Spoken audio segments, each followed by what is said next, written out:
It is very sad to hear about what happened with Chester Bennington today, lead singer of Linkin Park, and to have it happen so soon after the death of Chris Cornell from Soundgarden. And making it even more sad is the fact that today would have been Chris Cornell's birthday. It leads you to ask that question. Why do people commit suicide? There is always a reason why people commit suicide. There's always a reason. It's not just some random, able-minded, genuinely happy person who gets up one morning and says, you know what, I'm going to kill myself today. It just doesn't work like that. There's always something that's going on, even if people around them don't even know. And it's always complicated. It's never black and white. And I don't like it when people pass judgment over people who kill themselves, because first of all, they're dead. And you look back on some of the other people who have dealt the same fate upon themselves, even before Chester Bennington and Chris Cornell, going all the way back to Kurt Cobain. There was always some underlying reason. And in the case of Bennington and Cobain, the reason was right out there in the open. If you listen to their music, it's full of anguish and just angst that people really dismissed. Linkin Park was panned by critics who complained that their music was too depressing and too angsty, but now it is very likely that that's just who they were. It is important at this time to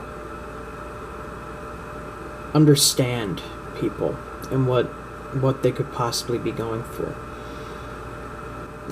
Most people would never have guessed that Chester Bennington would commit suicide. Hell, nobody even guessed that Chris Cornell would. I mean, how could they? They have it all. Millions of fans all over the world, great career. They're rock stars. What reason would they have to kill themselves?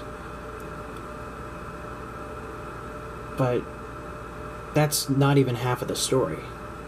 You don't know what's going on in their minds.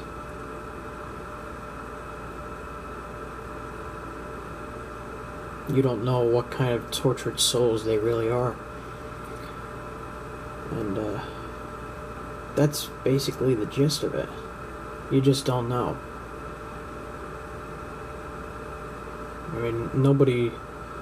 Even going back to a couple of years ago, nobody would have guessed that Robin Williams would have killed himself.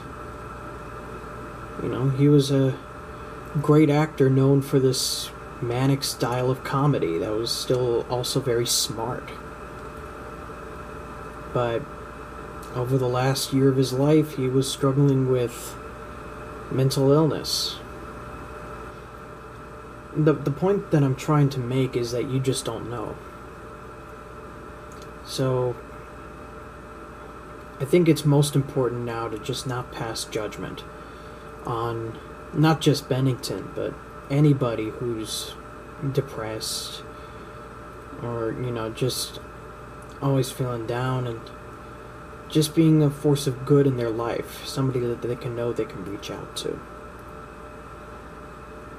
And that's really the only thing that you can really do to help. Just be that person, be that helping hand to somebody who is just down in the dumps, because you don't know how far down in the dump they are.